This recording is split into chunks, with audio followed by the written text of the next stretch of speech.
Hello my dear students, I am Anupam Mishra. Once again I welcome you all in the series lecture of class 12 Computer Science with Python. So in this video I will teach you what is database management. Okay, in this video I will cover various topics. Introduction part I will cover what is a manual record keeping using by software, database management software, advantages of database management system, application areas of DBMS, relational data model and relation attributes, tuple, domain name, degree, cardinality, then various keys, primary key, candidate key, alternate key and foreign key. So these topic I will cover today, okay, in my first part of database management system. Okay, so whatever I will teach you in this video, you will get benefited in the term 2 examination. You will face 2 questions, each question 2 marks in your term 2 examination from this single video. आप इस single video से अपने term 2 exam में 2 question face करेंगे, बिल्कुल sure है, रख लीजिए। और एक क्वेश्चन 2 नंबर का होगा, means 2 question multiply by 2 marks is equal to 4 equal marks you can get in your term 2 examination. So without wasting much more time, I will start our today's session. My first topic is introduction part. Okay, so introduction, हम DBMS क्यों use करते हैं, what is the use of DBMS?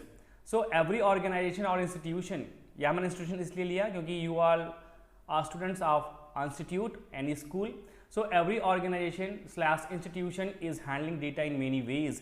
Keeping and maintaining records in one of the important tasks for the organization, institution for further transaction and growing the business. कह रहा है कि database चाहे वो कोई ऑर्गेनाइजेशन हो, चाहे वो कोई इंस्टीट्यूशन हो, डेटाबेस की रिक्वायरमेंट होती है। पहले जब मेरे पास कोई सॉफ्टवेयर नहीं होता तो हम लोग अपने डेटाबेस को मैनुअली उसकी रिकॉर्ड कीपिंग करते थे, ठीक है। तो organisation can maintain and keep the record of transaction in 2 ways, one is manually, second is computerised. Okay, manually क्या होता था, in manual record keeping the entries are done in the registers physically, each and every record is entered by a person at the reception. Manual record keeping में हम लोग record keeping करते थे किसी न किसी रजिस्टर्स में। ओके, अब अगर हम बात करें तो अगर रिकॉर्ड कीपिंग मुझे करना है कंप्यूटराइज रिकॉर्ड कीपिंग, तो हम कंप्यूटराइज रिकॉर्ड कीपिंग कर तो लेंगे, but we take help of software. Okay, normally database allow to create, edit, delete and retrieve the necessary information as and when required. अगर हम सॉफ्टवेयर से कर रहे हैं तो to work efficiently and such record as and when required, the pen paper approach is difficult when these records are in huge amounts. So to avoid such tedious tasks, it should be done by software. This can be done by file system or database management system. Okay, मान लीजिए अगर हम पहले record keeping manually करते थे, अगर मुझे किसी भी बच्चे का रिकॉर्ड ढूंढना है, अगर मैं स्कूल की बात करूं, सपोज दैट आप एक स्कूल में क्लास 1 से लेकर क्लास 12 तक पढ़े हैं और आज आपकी रिक्वायरमेंट है कि आपको क्लास 8 की मार्कशीट चाहिए एग्जाम्पल तौर पे, या कुछ भी ऐसा डेटा, या मैं ये बात करूं कि आपने क्लास 8 में आपके नाम में स्पेलिंग कुछ और लिखी हुई थी, जब आप क्लास 9 में बोर्ड रजिस्ट्रेशन करवा रहे हैं तो अब आप चाह रहे हैं मेरी स्पेलिंग ये हो जाए, तो सिंपल सी बात है, आपका रिकॉर्ड ढूंढा जाएगा क्लास 8 का, उसमें आपका नाम क्या था। ओके, जैसा आप लोग फेस करते हैं बोर्ड रजिस्ट्रेशन के टाइम, क्लास 9th में, क्लास 10th में, क्लास 11 में, क्लास 12 में। तो अब अगर मैनुअली निकालना होगा तो इट्स बिकम्स वेरी डिफिकल्ट, एक टेडियस टास्क होगा मैनुअली निकालना। अगर उसको हम सॉफ्टवेयर के थ्रू करेंगे तो ईजिली से निकल आएगा। तो इसलिए अब हम मैनुअली सिस्टम को रिप्लेस कर दिए हैं अपने सॉफ्टवेयर सिस्टम के साथ। तो अब डिस्कस करते हैं व्हाट इज डेटाबेस। तो basically a database may be defined as a collection of interrelated data stored together to serve multiple application. Database क्या है, कलेक्शन ऑफ इंटररिलेटेड डेटा। अब इंटररिलेटेड डेटा का मतलब बेटा यह हुआ, जैसे अगर हम एक टेबल बनाए स्टूडेंट्स की, एक टेबल या एक डेटाबेस मेरा स्टूडेंट्स का है जिसमें स्टूडेंट्स का रोल नंबर, स्टूडेंट्स का नेम, स्टूडेंट्स का एड्रेस है, तो उसमें हम एम्प्लॉय की टेबल नहीं ले लेंगे, या स्कूल के अदर स्टाफ की टेबल, ग्रेड 4 स्टाफ की टेबल नहीं ले लेंगे, या स्कूल के एम्प्लॉय की टेबल नहीं ले लेंगे, स्कूल के एम्प्लॉय की टेबल अलग है, स्कूल के स्टूडेंट्स की टेबल अलग है। इसका मतलब इंटर रिलेटेड डेटा, अगर हम स्टूडेंट्स टेबल की बात कर रहे हैं तो हम केवल स्टूडेंट्स का ही वहां पे जिक्र करेंगे। इसका मतलब ये हुआ। नाउ डेटाबेस मैनेजमेंट सॉफ्टवेयर पे आते हैं। Okay, DBMS is a software to store and maintain data in the form of tables. DBMS एक सॉफ्टवेयर है जिसके थ्रू हम अपने डेटा को टेबल के फॉर्म में स्टोर कर सकते हैं। A database along with RDBMS is referred to as database system. एक डेटाबेस अगर आपका स्टोर करके रखा हुआ है RDBMS के साथ तो उसको हम डेटाबेस सिस्टम बोलते हैं। एग्जाम्पल के लिए MySQL जो कि आपको पढ़ना है, SQLite, Microsoft SQL server, Oracle etcetera. ठीक है, now I will discuss with you the advantages of database management system. क्या एडवांटेज है? अगर हम अपने मैनुअल रिकॉर्ड कीपिंग को रिप्लेस किए हैं सॉफ्टवेयर से तो एडवांटेज हमको क्या मिलेगा? Better data transferring. सिंपल सी बात है, जैसे अभी हमने एग्जांपल लिया, आपको कोई डेटा पुराना फेच करना है, ठीक है, तो आपको एक लंबा समय लग जाएगा अपने पुराने रिकॉर्ड को निकालने में। लेकिन अगर वो डेटा आपका सॉफ्टवेयर के थ्रू, सिस्टम एक डेटाबेस बना हुआ है, सॉफ्टवेयर के थ्रू उसको फेच करना है तो within a couple of time you can fetch that particular data what you required. No data redundancy means duplication of data is not allowed. जैसे होता क्या था, आप मान लीजिए मैनुअली रिकॉर्ड कीपिंग कर रहे हैं तो आपने आज एक 2 नंबर पे एक नए बच्चे का नाम लिखा अतुल, और वो बच्चा फिर आपके पास आ रहा है 10 दिन के बाद कि सर मुझे एडमिशन कराना है। ठीक है, ये एडमिशन ले चुका है। अब आप क्या करोगे? उस बच्चे का नाम 10 नंबर पे उठा के फिर से अतुल का रिकॉर्ड पूरा लिख लोगे। तो यहां पे क्या हो रहा है कि डुप्लीकेशन ऑफ डेटा हो रहा है। बट अगर आप सॉफ्टवेयर के थ्रू करते हो तो डुप्लीकेशन ऑफ डेटा अलाउड नहीं होगा। Better data security, yes, data security better होती है, आपके डेटा को कोई और ले नहीं सकता है। ठीक है, data inconsistency can be avoided, mismatch multiple copy of same data. हो क्या रहा है, जैसे मान लीजिए आप स्कूल का डेटाबेस बना रहे हैं, स्कूल के डेटाबेस में कई जगह आपका डेटाबेस आपका क्लास टीचर रखेगा। ठीक है, क्लास टीचर आपका डेटाबेस रखेगा, आपका डेटाबेस लाइब्रेरी में रहेगा, आपका डेटाबेस अकाउंट सेक्शन में रहेगा जहां से आपकी फीस सबमिट होती है। ठीक है, आपका डेटाबेस हो सकता है रिसेप्शन एरिया पे भी रहे स्कूल में। तो हो क्या रहा है, जैसे अगर आपका डेटाबेस क्लास टीचर के पास है तो आप का एक डेटाबेस क्लास टीचर के पास है। ठीक है, मे भी हो सकता है आपके नेम की स्पेलिंग क्लास टीचर के पास कुछ दूसरी हो, लाइब्रेरी में आपने कुछ दूसरी लिखवाई हो, अकाउंट सेक्शन में कुछ दूसरी हो, रिसेप्शन में कुछ दूसरी हो। तो mismatch multiple copy of same data allowed नहीं होगा। अगर आप सॉफ्टवेयर पे काम करोगे तो mismatch multiple copy of same data possible नहीं होगा। ठीक है, faster data access, yes no doubt. अगर आप DBMS का यूज कर रहे हो तो अपने डेटाबेस को रिट्रीव काफी तेज, काफी फास्टेस्ट वे में कर सकते हो। Some application area of DBMS, let us understand various application area of DBMS। पहला फील्ड और डेटाबेस। बैंकिंग फील्ड में डेटाबेस को यूज करते हैं कस्टमर के डेटाबेस को बनाने के लिए, उसके अकाउंट्स के डेटाबेस को मैनेज करने के लिए, भाई वो कब डेबिट करता है, कब क्रेडिट करता है, उस अकाउंट से कितने लोन इशू हैं, क्या क्या ट्रांजेक्शन उसमें होता है। ठीक है, ऑनलाइन शॉपिंग के लिए डेटाबेस, आइटम इन्वेंट्री का, यूजर्स का, कस्टमर्स का, वेंडर्स का, आप लोग देख रहे हैं इसको। एजुकेशन में, इंस्टीट्यूट्स में, स्टूडेंट्स के लिए, पेरेंट्स के लिए। ओके, तो these are the application areas of DBMS। अब बात करते हैं रिलेशनल डेटा मॉडल की। रिलेशनल डेटा मॉडल की ये क्या होता है? Relation data model is a data model in which information is presented as a collection of related table. Each table is called a relation. Each relation has a unique name. ठीक है, कह रहा है अगर हम रिलेशन डेटाबेस मॉडल की बात करें, उसमें हम रिलेशन की बात करें तो रिलेशन क्या होता है? किसी भी एक टेबल को हम रिलेशन बोल देते हैं और relation is defined as a collection of data in the form of rows and column. जैसे अगर मैं स्टूडेंट्स रिलेशन की बात करूं या स्टूडेंट टेबल की बात करूं जिसमें एट्रीब्यूट या फील्ड बात करें, ये फील्ड नेम है, इसको एट्रीब्यूट भी बोलते हैं। Roll number, name, class, phone number. Roll number 1 2 3, name Aradhya, Anvi, Lado, 12 PCM, 12 PCM, 12 commerce, phone number ये दिया हुआ है। तो ये एक रिलेशन है स्टूडेंट्स का, और ये डेटा जो है आपस में इंटर रिलेटेड डेटा है। Okay, now I will move to the next slide. अब एट्रीब्यूट क्या होता है? एट्रीब्यूट क्या होता है देखिएगा, attribute is also called field और column of a table. Means जो आपका फील्ड है, रोल नंबर क्या है? फील्ड है या कॉलम है, नेम अगेन फील्ड और कॉलम, क्लास अगेन फील्ड और column, phone number again field और कॉलम। तो आपके डेटाबेस में जितने भी फील्ड हैं या जो भी कॉलम्स हैं उनको हम एट्रीब्यूट बोलते हैं। It is the smallest piece of information. Attribute क्या होता है? एक स्मॉलेस्ट पीस ऑफ इंफॉर्मेशन बोल सकते हैं। जैसे अगर मैंने एट्रीब्यूट लिया फोन नंबर, तो अंडरस्टूड है कि इसमें हम बच्चे का फोन नंबर ही रखेंगे। अगर हमने लिया रोल नंबर, तो अंडरस्टूड है कि बच्चे का इसमें रोल नंबर ही रहेगा। एग्जाम्पल के तौर पर दिखाया मैंने, in above table students roll number name and class are attributes. ठीक है, roll number name class phone number also attributes of the table और रिलेशन स्टूडेंट्स। क्लियर? अब टपल की बात करते हैं। तो each row of table is known as a tuple और रिकॉर्ड। किसी भी टेबल का एक पर्टिकुलर रो हम उसको टेबल बोल सकते हैं या उसको रिकॉर्ड भी बोल सकते हैं।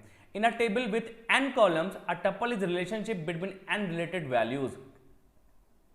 ठीक है, तो यहां पे अगर हम बात करें नंबर ऑफ एट्रीब्यूट्स की, नंबर ऑफ एट्रीब्यूट्स यहां पे कितने होंगे बेटा? Number of attributes 1, 2, 3 and 4। Number of attributes equal to 4 means total number of column is equal to 4। Exams में आपको टेबल देके पूछ लिया जाता है, find the total number of attributes, find the total number of tuples, find the total number of degree. Clear? अगर हम बात करें यहां पे नंबर ऑफ टपल्स या रिकॉर्ड कितने होंगे? पहला रिकॉर्ड आराध्या का, दूसरा रिकॉर्ड अनबी का एंड थर्ड रिकॉर्ड लाडो का। तो टोटल नंबर ऑफ टपल या टोटल नंबर ऑफ रिकॉर्ड इस टेबल में कितने हैं? 3 हैं। नाउ एग्जाम्पल लिखा भी है, in above table one row gives information about one students. हर टेबल में एक रो आपको एक स्टूडेंट्स के बारे में कंप्लीट इंफॉर्मेशन देगा। जैसे रोल नंबर 1 पे क्या था? Aradhya, class 12 PCM, specifies one row. Domain name क्या होता है? The set of values from which each attribute take a value for each row to specify the data for the domain. The data type can be determined. Example, the domain name of roll number is set of integer value. जैसे अगर हमने कोई database बनाया, कोई table बनाया, जैसे हम इसी टेबल की बात करें तो हमने इसमें डोमेन नेम क्या लिया? रोल नंबर लिया। क्यों? क्योंकि ये इंटीजर सेट ऑफ वैल्यू को डिफाइन कर रहा है, जहां पे एक ही टाइप की वैल्यू दी जाएगी। जैसे मान लीजिए अगर हमने डेटाबेस बनाया, name, roll number, class and stream. अब स्ट्रीम में हमने ले लिया कौन कौन सी स्ट्रीम? भाई PCM स्ट्रीम होती है, PCB स्ट्रीम होती है, कॉमर्स स्ट्रीम होती है एंड ह्यूमैनिटीज स्ट्रीम होती है। अगर मैं क्लास 12 के डेटाबेस को बना रहा हूं तो सिंपल सी बात है, मेरे पास ये 4 स्ट्रीम है, तो इन 4 स्ट्रीम का एक डोमेन नेम हो गया। मींस डोमेन नेम हम इन 4 के अलावा नहीं ले सकते हैं। सिंपल अगर मैं यहाँ पे रोल नंबर की बात करूं तो मेरा रोल नंबर एक डोमेन नेम है जिसमें केवल इंटीजर्स टाइप्स की वैल्यू स्टोर हो सकते हैं। क्लियर? वही लिखा हुआ है, the set of values from which each attribute takes a value for each row. ऐसे सेट ऑफ वैल्यूज जिसमें हर एक एट्रीब्यूट, हर एक फील्ड, हर एक कॉलम केवल एक ही टाइप के वैल्यूज को ले, उसको हम डोमेन बोलते हैं। क्लियर? बात करते हैं डिग्री की। तो डिग्री क्या होता है? The total number of column. अभी मैंने बोला कि अभी मैंने आपको एट्रीब्यूट दिखाया, तो टोटल एट्रीब्यूट्स कितने थे? 4 थे, क्योंकि मेरे पास 4 टाइप्स के कॉलम है। कौन कौन सा दिखा देता हूं एक बार आपको फिर से। Role number, name, class and phone number, 4 column हैं, 4 एट्रीब्यूट्स हैं या 4 डिग्री हैं। ठीक है? अगर डिग्री की बात करें, the total number of column in a table is known as degree. आपके किसी भी टेबल में, किसी भी रिलेशन में टोटल नंबर ऑफ कॉलम कितने हैं उन्हीं को हम डिग्री बोलते हैं। तो अगर हम बात करें, मेरा जो टेबल स्टूडेंट्स है या जो रिलेशन स्टूडेंट्स हैं, इसमें डिग्री ऑफ टेबल कितनी है? 4। क्योंकि इसके पास 4 फील्ड हैं या 4 कॉलम कह लें या 4 एट्रीब्यूट या 4 एट्रीब्यूट्स कह लें। Okay, now next topic is cardinality. The total number of rows in a table is known as cardinality. आपके टेबल में टोटल नंबर ऑफ रोज कितने हैं, आपके रिकॉर्ड में, आपके डेटाबेस में टोटल नंबर ऑफ रोज कितने हैं, उसको हम बोलते हैं कार्डिनलिटी। तो मेरे पास 3 रिकॉर्ड हैं, आराध्या का, अनविका और लाडो का। मेरे पास सिर्फ 3 रिकॉर्ड हैं, तो जो कार्डिनलिटी निकली मेरे इस डेटाबेस की वो 3 निकली, क्योंकि टोटल मेरे पास record number of records 3 available हैं। अब हम बात करते हैं कीज की। कीज क्या होती है, देखना। Key in a relation database refer to the restrictions और constant on the values of attribute and contents related to each other. The keys are specified at the time of defining the database through keys. These key are primary key, ठीक है, secondary key, alternate key, candidate key, foreign key. तो ये सारी keys हैं। जब आप database define करते हो तो अपनी कीज को आप डिफाइन करते हो। तो अब एक एक कीज हम आपसे डिस्कस करेंगे। व्हाट इज प्राइमरी की? प्राइमरी की का मतलब N attribute which can uniquely identify the record of the database is called a primary की। डेफिनेशन लिखा हुआ है, अ प्राइमरी की is a set of 1 or more attributes which can be used to identify the records uniquely within a relation। कह रहा है कोई ऐसा एट्रीब्यूट जो यूनिक आइडेंटिटी दे दे, ठीक है, उसको हम बोलते हैं प्राइमरी की। तो अगर हम बात करें, जो मेरा डेटाबेस था स्टूडेंट्स, उसमें हमने लिया था role number, name, class and phone number. ये मेरी फील्ड थी। Okay, phone number. तो अब रोल नंबर, भाई नेम और क्लास तो यूनिक हो नहीं सकता है। क्यों? क्योंकि आपके क्लास में सेम नेम का बच्चा हो सकता है, ठीक है, सेम क्लास का बच्चा हो सकता है, लेकिन हर बच्चे का रोल नंबर या एडमिशन नंबर यूनिक होगा, उसका फोन नंबर यूनिक होगा। तो कहने का मतलब है ऐसा एट्रीब्यूट जो किसी भी बच्चे की यूनिक आइडेंटिटी दे, उसको हम बोलते हैं प्राइमरी की। क्लियर? तो रोल नंबर या फोन नंबर उस बच्चे का प्राइमरी की बन सकता है, ठीक है। अब बात करते हैं important point regarding the primary key. Declare करते वक्त, it should not be null and unique. Primary key कभी भी नल नहीं होना चाहिए और हमेशा यूनिक होना चाहिए। अ table can have only 1 primary की। हर एक टेबल में सिर्फ एक प्राइमरी की हो सकता है, जबकि 1 or more than 1 अल्टरनेट की और कैंडिडेट की हो सकते हैं। अभी बाद में डिस्कस करेंगे आपसे। It does not have a duplicate value. Primary key में हम डुप्लीकेट वैल्यू नहीं रख सकते हैं। Example, in the above table students roll number can be a primary key as roll number of student is always unique. ऐसा नहीं है, आप रोल नंबर भी ले सकते हो, आप फोन नंबर भी ले सकते हो, लेकिन अगर आपको कभी डेटाबेस ऐसा मिल जाए जिसमें से आपको आइडेंटिफाई करने के लिए कह they find out the primary key and secondary की और अल्टरनेट की, तो ये ध्यान रखिएगा हमेशा आप अल्फा न्यूमेरिक की को प्रेफरेंस दीजिएगा प्राइमरी की बनाने के लिए। अल्फा न्यूमेरिक की को हमेशा प्राइमरी की बनाइएगा। ओके, अब नेक्स्ट बात आती है कैंडिडेट की। कैंडिडेट की क्या होगा? तो a candidate key are those attribute of a table which can be used to identify the record uniquely. These attribute can be candidate for primary key, या और a candidate key are those key which are able to become a primary की।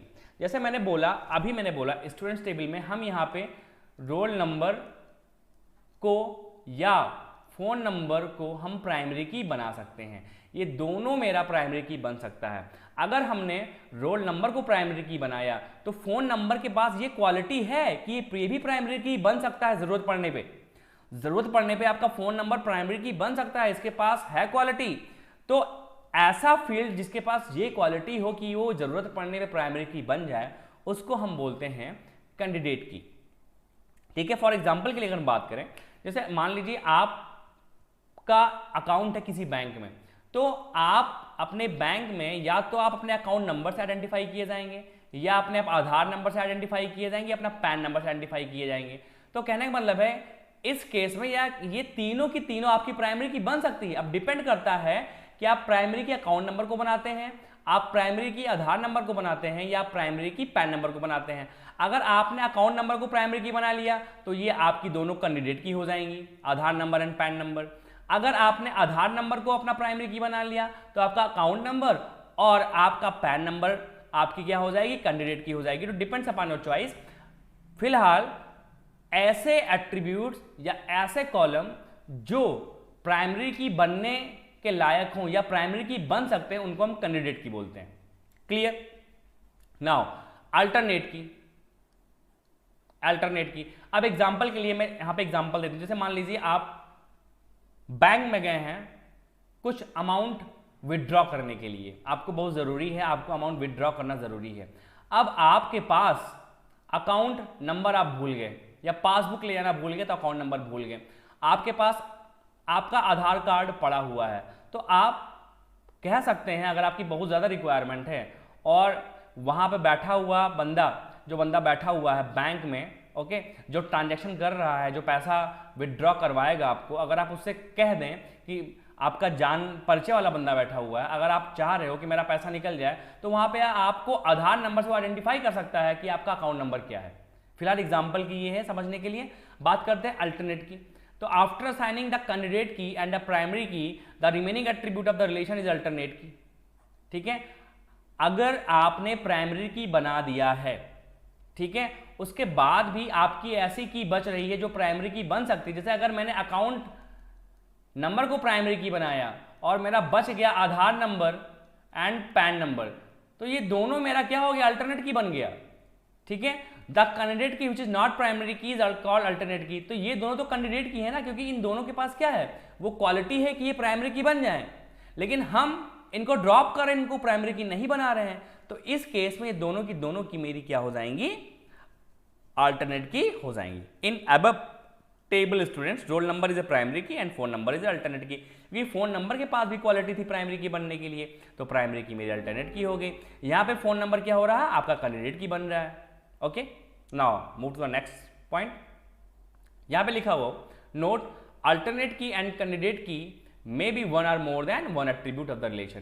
कहने का मतलब है primary की तो हमेशा एक ही बनेगी किसी भी डेटाबेस की, ठीक है, लेकिन अल्टरनेट की या कैंडिडेट की किसी भी डेटाबेस में एक या एक से अधिक हो सकती हैं। जैसे मैंने अगर आपके टेबल अकाउंट की बात की या बैंक की बात की, तो वहाँ पे आपका अकाउंट नंबर है, आपका आधार नंबर है, आपका पैन नंबर है। तो यहाँ पे आपके पास दो अल्टरनेट की बन जाएंगी। अगर आपने प्राइमरी की आधार नंबर को बना लिया तो अकाउंट नंबर पैन नंबर आपकी अल्टरनेट की बन जाएगी। अगर आपने प्राइमरी के अकाउंट नंबर को बना लिया, फिलहाल आपका प्राइमरी की आपका अकाउंट नंबर होगा, बट अगर आपने प्राइमरी की आधार बना लिया तो अल्टरनेट की आपका अकाउंट नंबर और आपका पैन नंबर हो जाएगा, वाइस वर्सा।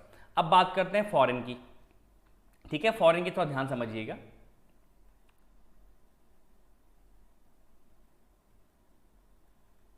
फॉरेन की, सो द फॉरेन की ना relation is derived from another table. Foreign की क्या होती है, हम किसी दूसरे टेबल से डिराइव करते हैं, व्हिच इज प्राइमरी की ऑफ अनदर टेबल, जो कि उस टेबल का प्राइमरी की होता है। समझने के लिए देख लीजिए, एक टेबल मैंने क्या लिया, स्टूडेंट्स लिया, एक टेबल हमने स्ट्रीम ले लिया। अब स्टूडेंट्स टेबल में मेरा स्ट्रीम कोड यहाँ पे क्या है, ये फॉरेन की है, और स्ट्रीम टेबल में ये मेरा स्ट्रीम कोड क्या है, एक प्राइमरी की है। ठीक है, तो अब हमने क्या किया, दूसरे टेबल स्ट्रीम से हमने फॉरेन की ड्राइव किया। ठीक है, लिखा हो साफ साफ, द फॉरेन की इन अ रिलेशन या table is derived from another table which is primary की ऑफ द अनदर टेबल। और ये जो स्ट्रीम कोड था ये प्राइमरी की था मेरे स्ट्रीम टेबल का, और हमने यहीं से उसको उठा के डिराइव किया, जो कि मैंने अपना फॉरेन की बनाया अपने टेबल स्टूडेंट्स का। ठीक है, अब foreign key is used to represent the relationship between two table. हम फॉरेन की यूज करते हैं किसी ना किन्हीं दो टेबल के बीच में रिलेशनशिप बताने के लिए। ठीक है, तो टेबल स्ट्रीम में क्या लिया, जैसे देख लीजिए जरा सा, ये देखिए हमने रोल नंबर लिया 1 2 3 4 5, name stream P101, P102, P103, P101, P102। लेकिन अब स्ट्रीम कोड P101 किसके लिए? मैथमेटिक्स के लिए है। Stream code P102 commerce stream के लिए है। Stream code P103 humanities stream के लिए है। तो हमने यहीं पर डिसाइड किया कि जो 101 है वो मैथमेटिक्स है, ये मैथ्स स्ट्रीम के लिए है। जो 102 है ये कॉमर्स के लिए, जो 103 है ये ह्यूमैनिटीज के लिए, अगेन 101 मैथमेटिक्स स्ट्रीम के लिए, 102 कॉमर्स स्ट्रीम के लिए। तो हम यहाँ पे यूज करेंगे अपना फॉरेन की। Okay, so this all about for today's session in the database management. If you like my video, do share it and subscribe my YouTube channel if you are new to my YouTube channel, and please share this video to your friend also so that they also get benefited for the term 2 examination. Okay, have a good day.